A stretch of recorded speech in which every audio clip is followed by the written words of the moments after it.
Welcome to the Brooklyn Technical High School Virtual College Fair.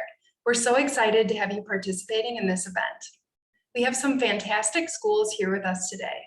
Each will have 6 minutes to share more about their institution, but we'll be around for the entire session to answer questions. My name is Charlotte and I will be your facilitator. Before we get started, a few housekeeping items. Your camera and microphone are off, so the panelists cannot see or hear you. But you can use the Q&A button on your screen to type your questions to our presenters at any time.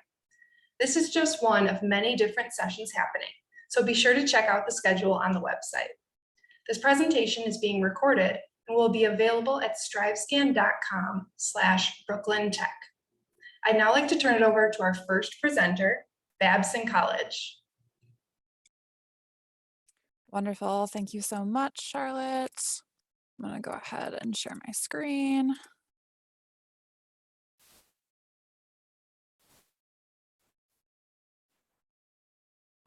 Alrighty. Good evening, everyone. My name is Hannah Marigi. I'm an Associate Director for Undergraduate Admission here at Babson College, here to share a little bit with you tonight about who we are, how we brand ourselves, how we market ourselves, and what our student body is like. This photo you're looking at here on your screen is a really beautiful fall foliage shot of our campus in Wellesley, Massachusetts. So we are located in a beautiful suburb of Boston, about 10 miles outside of the Boston city limits. Babson markets itself as a small, specialized business institution. We might be among the smaller schools that you're looking at. So we are about 2,400 undergraduate students. We look to enroll an incoming fall class every year of between 600 and 650. Average class size is about 30 students, and then student to faculty ratio is about 14:1. So if you're looking for that small, specialized college experience, perhaps you had that in high school and you also want that in your college experience as well, or maybe you go to a large public school, like Brooklyn Tech, and you want more of a personalized atmosphere, you would be able to find that here at Babson. And so within the distinction of business, we're actually even a little bit more niche. And if you've heard any buzzword associated with Babson, it's likely entrepreneurship. Babson has been ranked #1 in entrepreneurship for 25 years and counting. For us, it's really a mindset more than a plan to have all of our students go directly into entrepreneurship specifically, in that standard definition of becoming your own boss, becoming a CEO, starting your own business. Really for us, it's about the mindset, thinking creatively, not taking no for a final answer, pushing limits, going above and beyond the status quo. That's really the concept of entrepreneurship that is taught at Babson. We're actually not known for sending students into one particular industry of business. They go forth and do all different types of things, whether it's investment banking, marketing, accounting, tech, going on to law school after Babson, going into the nonprofit sector, higher education. Our students really do it all. A couple of points about our academics. So we offer one degree at Babson. That's a Bachelor of Science in Business Administration. So all of our students will graduate with that degree. But really, when everything is broken down, it's broken down into half of your courses being in liberal arts and also half being in business. We're a little bit different than traditional universities in the fact that we don't offer majors or minors. Instead, we have what we call concentrations. So we offer 25 of those. A lot will be in the business field, entrepreneurship, finance, accounting, econ, you name it, but we also have more liberal arts areas, historical and political studies, legal studies, literary and visual arts. And so our students can pair any two of those together during their time at Babson.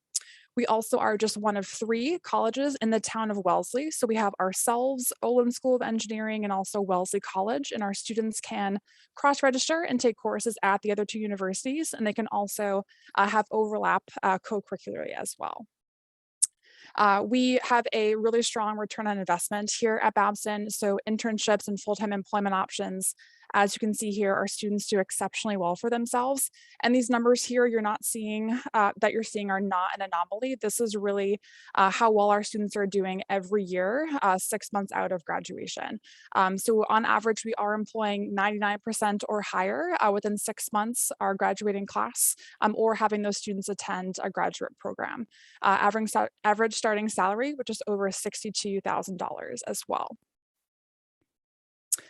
The last thing I want to mention here and talk a little bit about is our admission process and also our current freshman class profile that you can see here on the screen. So as I mentioned before, we are a smaller school targeting an incoming class somewhere between 600 and 650 students. And so we have a very holistic and specialized process by which we evaluate applications. We are also exceptionally diverse. We have students who are enrolling at Babson from all across the country and all across the world as well.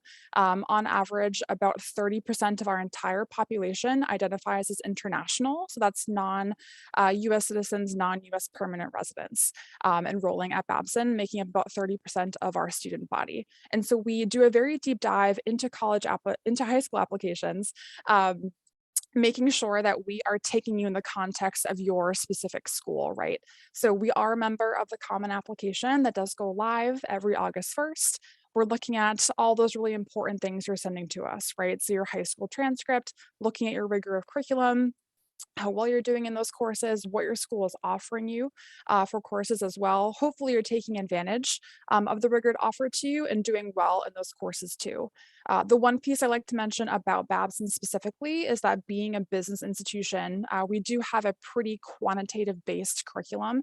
And so if you are thinking about courses as you progress throughout your upperclassmen years, I would say that we look very particular at your math preparation prior to Babson. So we do require as a prerequisite for enrolling at Babson a pre-calculus or a pre-calculus equivalent course. And so we do pay special attention again to math preparation overall, but pre-calculus specifically.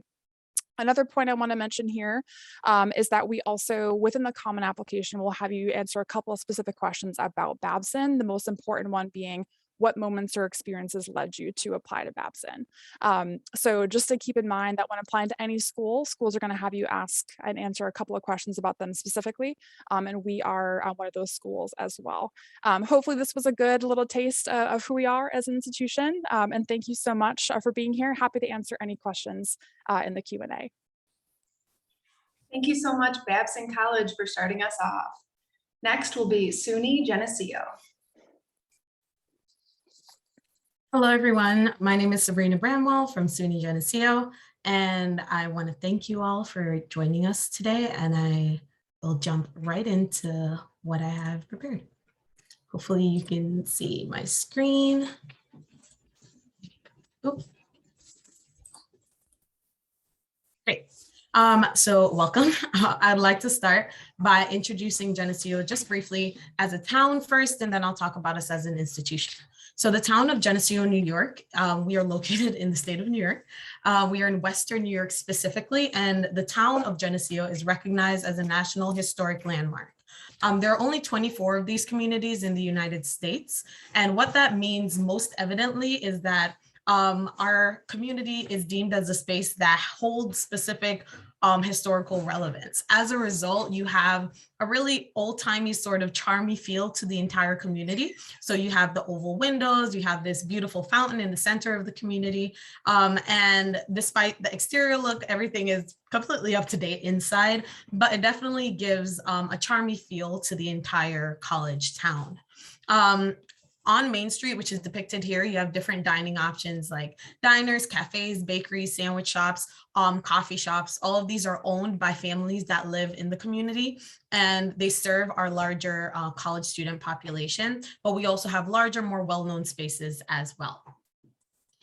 As an institution, SUNY Geneseo is a part of the SUNY system, which stands for the State University of New York. It is a public school system that spans across 64 campuses across New York State.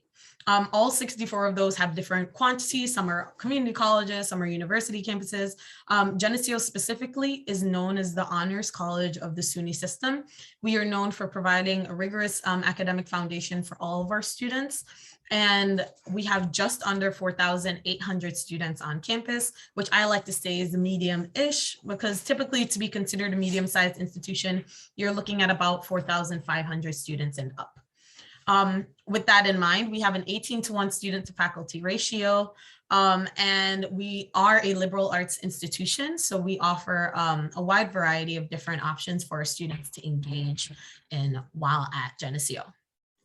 Something that I would like to mention is that we are predominantly undergraduate. We have very few graduate programs and therefore very few graduate students. So all of the resources that we have at our institution is actually up and available for all undergraduate students. This is inclusive of research, internships, and the like. We have 50 undergraduate degree programs, so 50 undergraduate majors and about 27 interdisciplinary minors. Around half of our students are double majoring or have a major and a minor, and a majority of those 49 are still graduating within 4 years. Around 60% of our students are completing some sort of internship, and we definitely value holistic learning, and we like for students to get their hands dirty, to get exposure to that career field or that job opportunity before they leave Geneseo. And that is something that we definitely try. We pride ourselves in exposing our students to that sort of curriculum.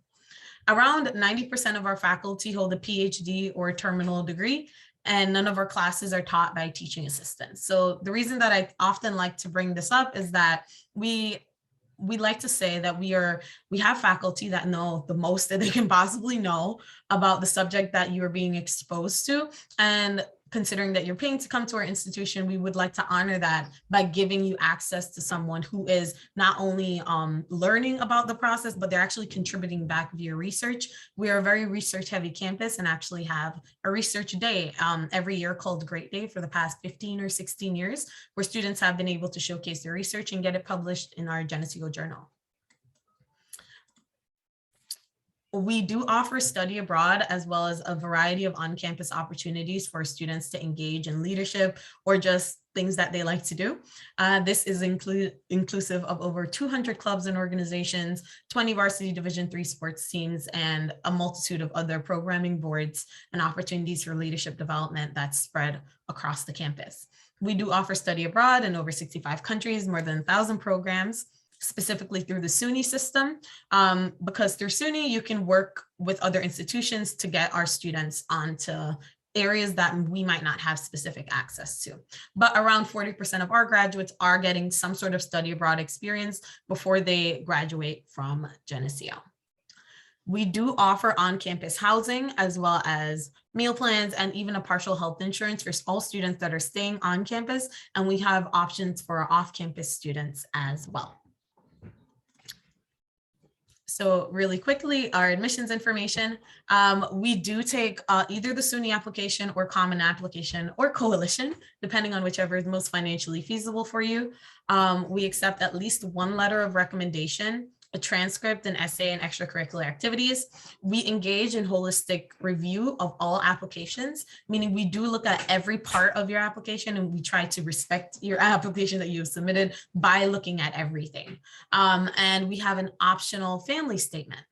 So this is for someone in your family, in your neighborhood, in your community that knows you outside of class to speak about their exposure to you. We know that it is very biased and we know that they're giving us that insight, but it is something that we want to consider. Last thing is that you can apply through our opportunity programs such as EOP, TRIO, or our honors program known as the Edgar Fellows Honors Program. Thank you so much, SUNY Geneseo.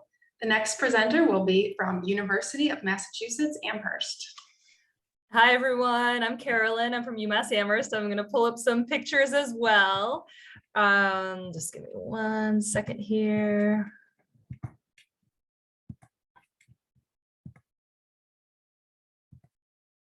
All right, hopefully you can see a picture that looks very similar to the picture behind me of beautiful UMass Amherst. As some of you know, we're located about 4 hours north of Brooklyn. Depending on how you get up here, you can get up here so many different ways. I used to live in Brooklyn and I miss it so much, honestly, but I love it here so much, and I think you would too. So it's definitely worth checking out. You can get up here by basically train or bus or by car. And there's pros and cons to all those ways, right? But basically UMass is in a beautiful part of Western Massachusetts. We're joined here by 4 other amazing colleges. And so similar to, like you heard before, you know, when you go to college, you can access other colleges, you know, right in your area at some places. And at UMass, our neighbors are Smith College, Mount Holyoke College, Hampshire College, and Amherst College. So those are all amazing small schools. We are a big school, as you probably know, and we'll talk a little bit more about that.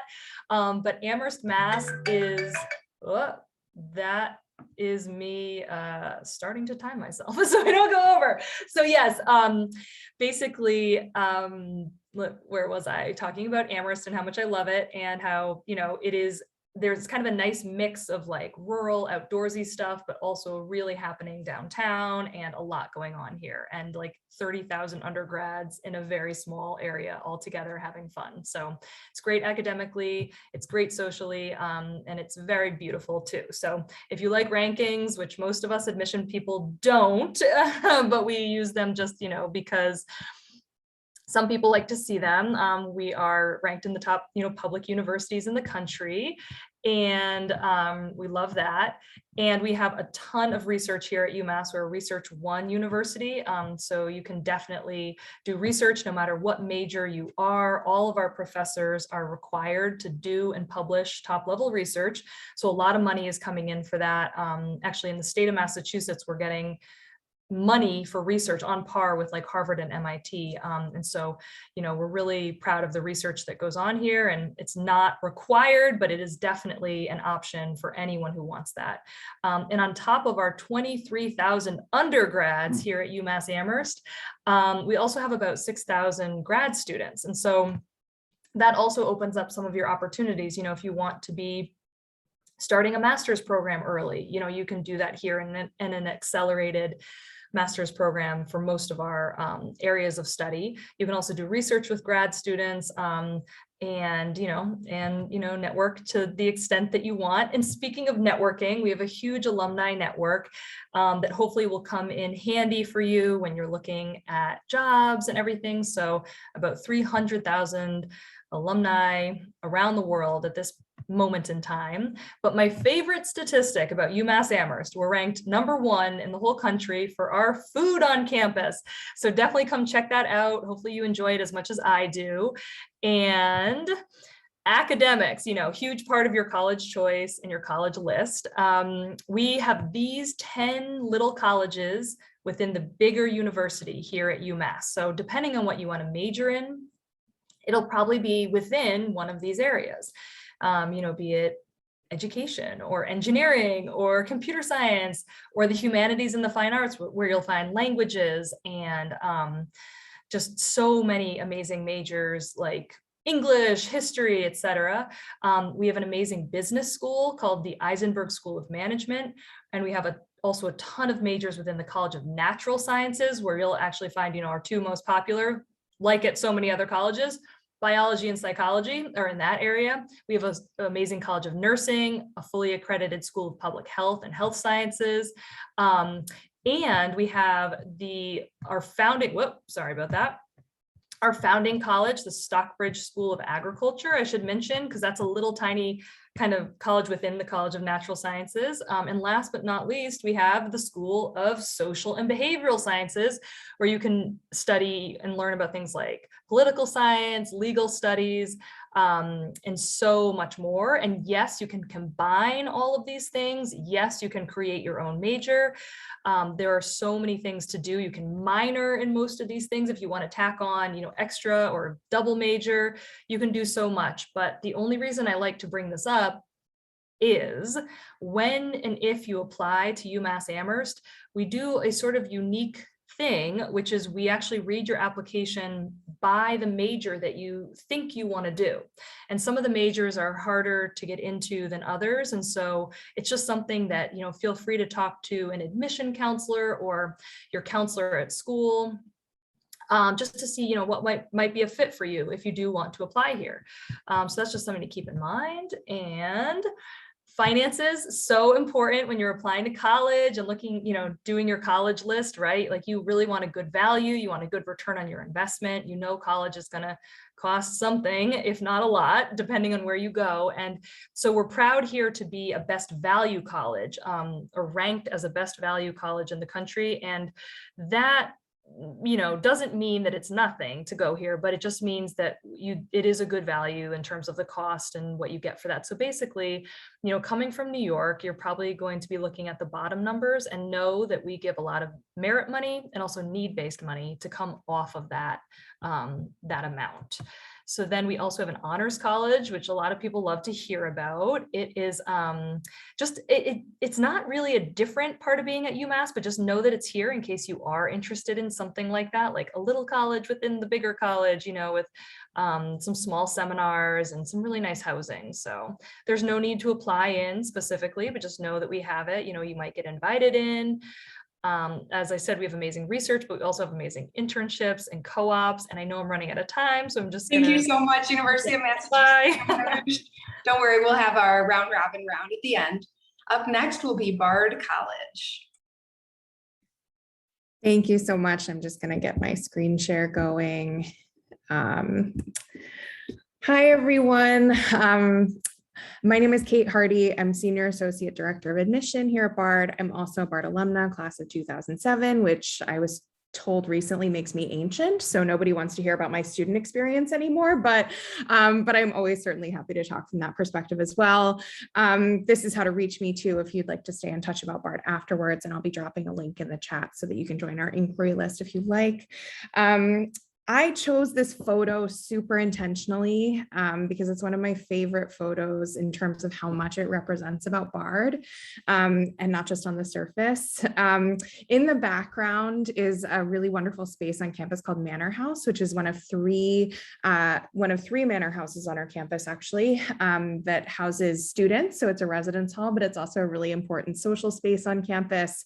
And in a lot of ways, I think represents Bard's classical roots. Bard is in a lot of ways a really classical small liberal arts college. A lot of that comes to light through our first year seminar program, which is a great books course and sort of the Oxford Model Senior Project. And so our grounding is really in a real classical liberal arts educational tradition. And at the same time, in the foreground, there's this amazing sculpture called Stargone that sort of shoots out into the sky. It's an amazing place to watch the sunset. It's really interactive. And I think that also represents sort of this presence of originality and creativity and boundary pushing that Bard has both institutionally and that our students really embrace. I also love the socks. Bard students are true originals. They're expressive and inclusive. And that's part of what I have always really enjoyed about the community, both as a student and as a staff member. Our whole campus is 1,000 acres. It's the fusion of 3 different Hudson River Valley estates. We are on the Hudson River, about 2 hours north of New York City. This line that bisects the river is actually the Amtrak train that goes from Penn Station. So it's about a 2-hour trip, whether you're driving or taking the train. We're the fusion of 3 different Hudson River Valley estates again, and that's a history that we're really mindful of, both in terms of sort of the eternal beauty that we have to offer on our campus, but also the complicated history of that and what that means in terms of honoring the colonial and indigenous heritage that sort of exists on this land that we really have the privilege of spending time on as Bardians. And that's something that our history and anthropology programs really dive into in terms of their research and their work. We have our own little secluded corner of the Hudson River Valley. So there is nothing in Annandale on Hudson where we are except for Bard. And that means that we have a quintessentially residential campus. Most students live on campus for all 4 years of their experience, but we are not in the middle of nowhere. And I like to stress that too. So though we have our own sort of bucolic, wonderful piece of the natural world, we are only 2 hours from New York City and are able to draw on the resources of the city, but are also surrounded by the beautiful Hudson Valley and a wonderful, vibrant region of New York State that includes 3 smaller cities, Kingston, Hudson, and Poughkeepsie, as well as the smaller towns of Red Hook, Rhinebeck, and Tivoli. So that's a little bit about the campus culture. Our architecture is also really eclectic, which again, I think is a really wonderful representation of the vitality of the campus community and the expressiveness of the community as well. Bard has a really participatory academic and social culture. So students are really active participants in their own educational experience. We have just under 2,000 undergraduates on campus. So that means that all of our classrooms are really engaged spaces. There's a lot of fluidity between the social and academic life at Bard. Students are drawn to Bard because they really do enjoy the learning process and they enjoy having sort of meaningful collaborative connections with the people who are teaching them, so their faculty. We also have a really wonderfully participatory student body and student culture on campus. The weekends are really, really busy. There are over 180 different student-run organizations on campus that all exist because students are dedicated to what they're doing. And we have a really democratic system for giving funding to student clubs. And so it really is a sort of for students, by students campus culture. And I think that's part of what makes it distinctive and part of what makes it sort of customizable in terms of you and your individual interests. BARD also functions as a network, and this is part of what gives us sort of name awareness in New York City, because 2 of our public high school early colleges are in the 5 boroughs. And that is part of what we do, and that is part of how we engage really differently around fostering access to liberal arts and sciences education, which is historically sort of an elite brand of educational experience, but we believe in making it as accessible as possible, not just in Annandale, but beyond.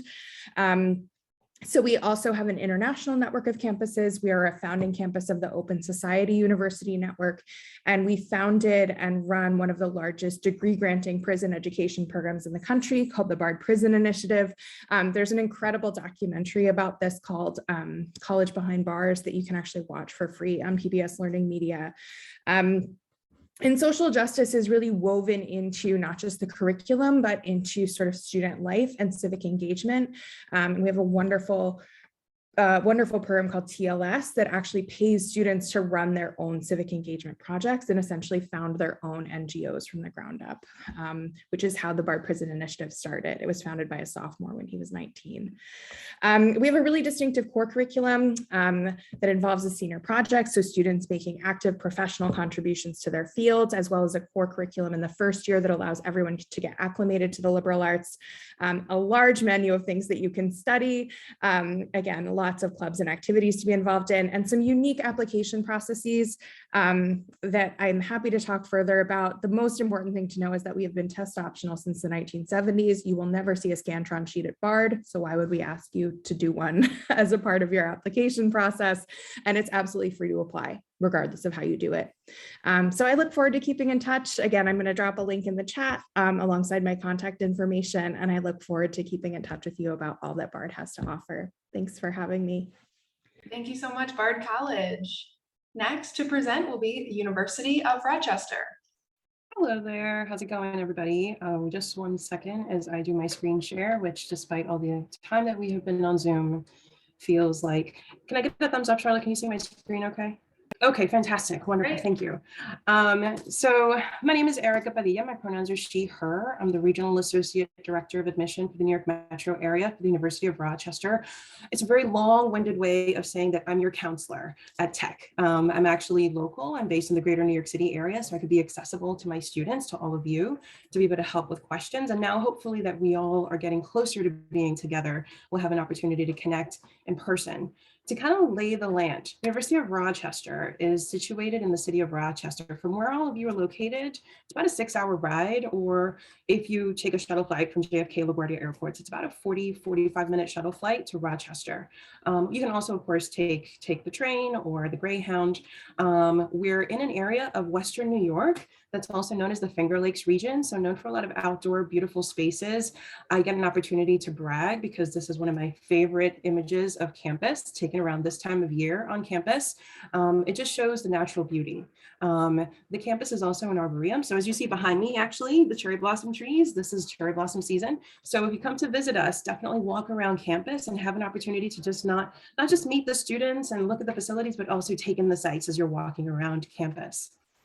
On your screen right now is the River Campus. Think of the River Campus as the hub or the heartbeat of the University of Rochester. And that's because it's the home to the School of Art Sciences and Engineering, which is basically every undergraduate program that all of you would be interested in. with the exception of Eastman. Eastman is our School of Music, which is located in downtown Rochester. That's about a 10-minute shuttle ride. The university actually has a shuttle network that provides transportation for students. So getting around the Rochester area is actually fairly simple through the network of shuttles. We're technically considered an urban campus because we're just within the city limits. But as you can tell from the picture on your screen, it feels pretty suburban. We're on the banks of the Geneseo River, which sort of circumvents the campus and creates a little bit of a nook for the university. The River Campus also is home to the schools of engineering, education, and business, with which we have partnerships to offer direct admission for graduate study for those of you out there that are thinking about master's level work. And then not visible on your screen right now, across the street is the University of Rochester Medical Center and the School of Medicine, with which we also have partnership for those of you that are thinking about going to medical school. Few things to note about Rochester. The University of Rochester is a private tier 1 research institution. You heard Carolyn talk a little bit more a moment ago about what being an R1 institution means. So lots of funding that's coming into the university for purposes of research and innovation. So for example, Rochester was a test site for COVID vaccines. And a lot of that research actually carries on right now on campus, especially around long haul impacts of COVID, for example. What's unique is that at Rochester, most of our undergraduate students will participate in research. So those opportunities are not just unique to graduate level work or even to the faculty and professionals that are on our campus. The goal is for students to have lots of hands-on opportunities to innovate and to create. We have almost 90% of our students living on campus for all 4 years. We have about 5,500 undergraduate students. A big part of why students like living on campus is just having access to resources, access to each other, to the faculty. A fun fact is that the University of Rochester is the largest private employer in our region. That has to do a lot with certainly the medical facilities, the university and educational networks itself, but also the multiple institutes that make up the University of Rochester. So that means ample opportunity for students to do that hands-on work that I keep talking about, to be able to really participate directly through any one of the institutes that makes up the university. We have over 300 organizations that are a real representation of the variety and diversity that exists on campus. Our students are coming from all states across the union. We have over 140 countries represented, and about a quarter of our students are identified as being the first in their families to go to college. Roughly a quarter of our students are international. Our students, what really draws them all together, outside of the fact that there's so much opportunity through the academic offerings at Rochester, is also something that at Rochester we call the spirit of Meliora. If you visit us, when you visit us, if you go on the website, you'll see multiple references to Meliora. Mel means ever better. The idea that everything that we do as members of the Rochester community, be it faculty, staff, students, myself as a member of the staff, is working towards constant self-improvement, towards lifting each other up, and towards having a lasting effect on the human condition. That's where research comes in. And that's also where the Rochester curriculum ties in. At Rochester, there is no such thing as core classes. If you think you want to go into business, if you're curious about going into, math, if you think you want to be a theater major, you have the opportunity to start taking those classes from the moment you land on campus. There's only one required class, and that's a writing class. Sorry, folks, you can't escape that writing class. It's required to have strong writing skills regardless of what career endeavor you pursue. But that means that every student is graduating from Rochester with an academic program that's a real representation of who they are as individuals and as scholars. I mentioned a moment ago that a lot of our students do participate in research. It's happening across the board, no matter what discipline. Students in the humanities, students in the arts have an opportunity to innovate, to create, and to be published. The university does publish an undergraduate research journal that's operated by our students. There is grant funding. So if you have an idea that you think you want to nurture, maybe get off the ground, there's an opportunity for the university to assist you with actually developing that idea. On your screen are our application cycles and my contact information. I invite you to stay in touch with me if you have questions, and I'm going to toss it right back to Charlotte. Thanks, Charlotte. Thank you at the University of Rochester. We have finished with the presentation. So at this point, I'd like to invite all of our presenters to turn back on their cameras so we can do a round of questions. So the first question is, What advice would you give someone going through the college search process? And we'll start with Babson College. Awesome. Thank you, Charlotte. I think my biggest piece of advice, particularly for those that are starting to curate your college list or places you want to look at, is have a nice variety, right? Because if you are a freshman, sophomore, junior, what you're looking for right now might differ 6 months from now, a year from now. And so applying to a wide variety of schools, I think, is just always a really good piece of advice because then you have options. And by the time you get your decisions back and you're looking over merit scholarship packages, financial aid packages. It just enables you to have more flexibility, with location, size of school, majors, all those really important things. So variety is always great to have in your pocket. Definitely. SUNY Geneseo, what advice would you give?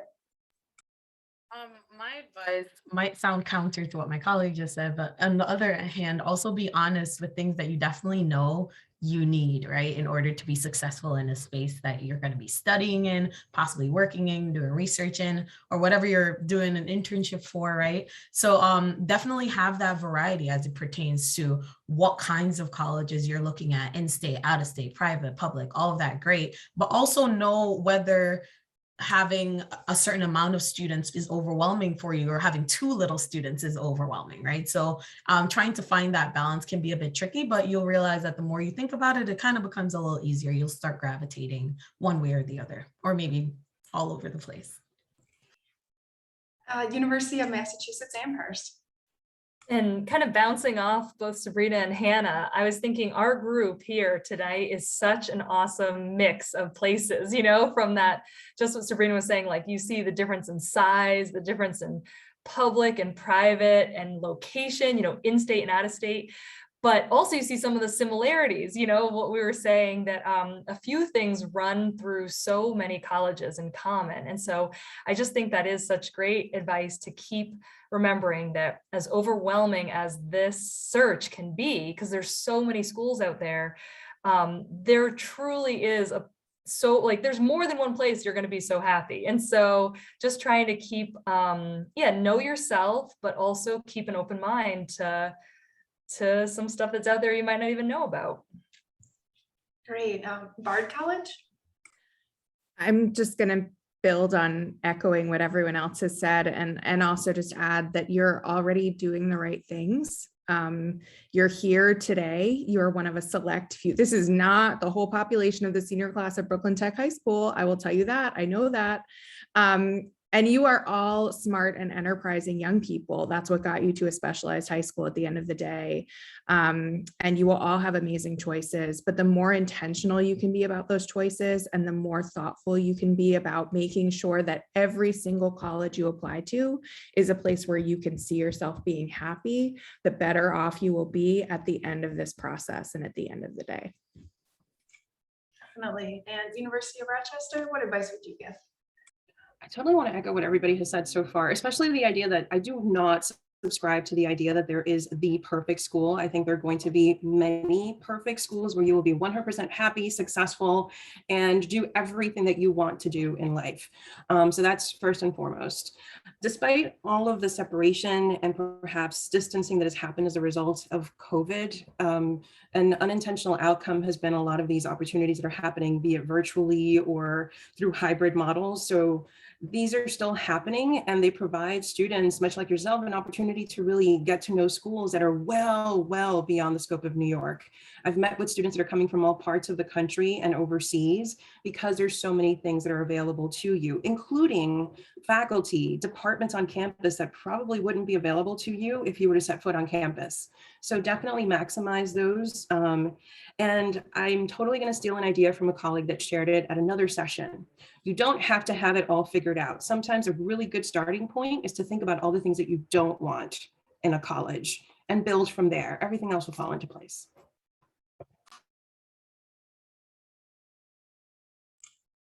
Great. The next question is, what's one thing you want students to remember about your school?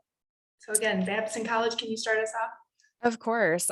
So for us, I think it's going to be that legacy of entrepreneurship being ranked #1 for 25 years by US News and World. And for us, that really is demonstrated in our curriculum by the practical hands-on approach to learning. One thing I didn't mention in my pitch is that we have a first-year business course where you're put into groups of about 15 students and you were told to come up with the best business idea that you can, and you create, run, operate, and liquidate a business all over the course of your first year. And so we really believe in learning by doing, and I think that's the most important thing to take away from the classroom experience at Babson, but really our overall methodology as well.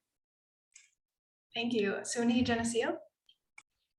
Something that I would like students to remember, both as an alum of SUNY Geneseo and now someone who gets the opportunity to work with current students, is that it is definitely a space where students are encouraged to have a voice and to utilize that voice on campus. Our students are making new curriculums. They're introducing different things to our campus culture and really reinventing it into one that is super inclusive and something that I think needs to continue at all colleges, but definitely, especially at Geneseo. So if you're a student who likes to make change in a space, Geneseo will offer you the opportunity to do that at many different levels, whether it's collegiate, academic, sports, clubs, anything like that. Great. University of Massachusetts Amherst, what's one thing you want students to remember about your school? Okay, I have to go off of, those are amazing answers from my colleagues, and I have to go on a slightly more superficial note because of my obsession with food, and just say, I'll be happy if you just remember the food is amazing here, and whether you come here or just visit a friend or someone here, you have to remember to try it. I love that. Bard College. I'm just distracted by the commentary about food. I'm also a foodie in all of the senses. But Bard is a true original. Bardians are true originals. And that is what students do in their time here, is have the opportunity to really make original professional caliber contributions to their fields of study, especially through the senior project, where everyone has an opportunity to do one-to-one learning with a faculty member that's genuinely collaborative and it's real.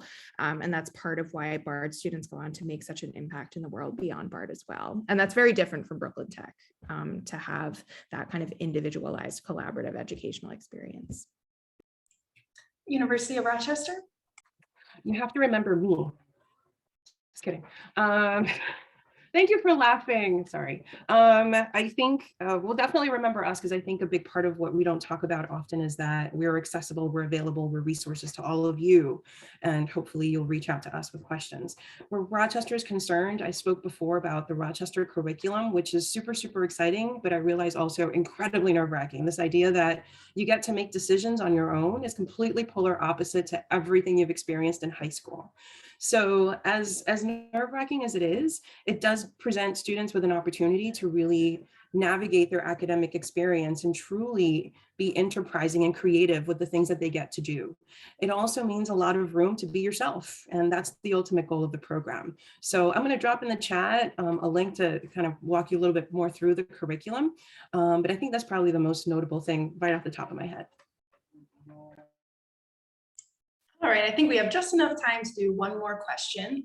What is one myth you'd like to debunk on the college admissions process? Babson College? What's coming to me immediately is that as a private institution, I think oftentimes students think that the sticker price means they shouldn't apply because they can't afford the sticker price cost of attendance. I think it's really important to do your research and work with your family and your counselors and your advisors to really understand what the priority is of a college from a funding perspective. So for us, for example, our priority is need-based funding. So we actually allocate 90% of available funding toward meeting need-based aid to make sure that Babson can be an option for students. And we do have some merit aid, but not as much as some of our competitor institutions. And so I think oftentimes, depending on the need of the student, we can oftentimes be a really great package for admitted students who are looking for some help with funding their college education. Great. SUNY Geneseo? Something that a myth, I think it relates more to the job of admissions counselors, I guess. A lot of students assume that we don't like we're judging or that we aren't trying to admit students, which is kind of crazy because we're admissions counselors, but please speak with us. Like if you're really interested in any of our schools, I can attest to the fact that, and I don't mean to speak for my colleagues, but we would love to hear from you, like on a one-on-one level. We'd love to hear about your interests and to see how we can start to help you envision yourselves on our campuses. But that happens easiest, or the easiest way for that to happen is if you reach out to us. So a myth would be that we aren't approachable or that we will judge or will make assumptions, and that's furthest from the truth based on my exposure as well as I interact with colleagues. University of Massachusetts Amherst. And actually, mine is slightly similar. The myth that I'm hearing so much, and this year has been a tough year in so many ways, but that, a lot of families and students are saying college is getting impossible to get in, to certain places. And while that is, while there are a few institutions that are incredibly selective, and even more so now maybe than a few years ago, there are so many institutions and colleges and universities that you're going to be looking at where the admission rate or our statistics are we admit more than half of the students who apply. And that's true at UMass, and it's true of even some of the other schools here tonight. And so just kind of, again, even though we said no, there's no one perfect school for everyone. So don't be chasing that perfect fit. Just always know, again, like there is a place for everyone. And sometimes it is just a little, you just need a little bit of help in like finding those places that might be the fit for your list, and that's what we're here for, and your counselors too. And so really, yeah, echoing my colleagues in all those ways. I'm just going to say that it's a great thing to be undecided. It's it's the beauty of a liberal arts education. And in fact, it's amazing to have multi-layered interests. And that's exactly what so many of us are here to support. And in fact, it makes you being able to explore all of the things that you are interested in makes you better prepared for the world after college in the fullest way possible, because it teaches you how to be comfortable with ambiguity and how to just engage with people across the spectrum of lived experience. And I think that that's truly invaluable. And University of Rochester.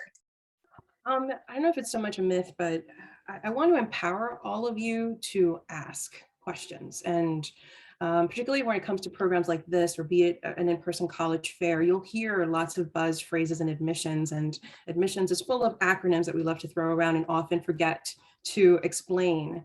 Holistic admissions is one that often gets thrown around by colleges and universities. And it's a concept that we really are looking to review you as a person, but it's okay to find out from each individual institution, how does that play out at your school and what does that actually mean? And ask for tangibles, things that you can actually take away so that you can better educate yourself as to how to present yourself for that institution, but also so that you can learn a little bit more about just how different we each are. Rochester and all the institutions on this call, as you heard, are very, very different.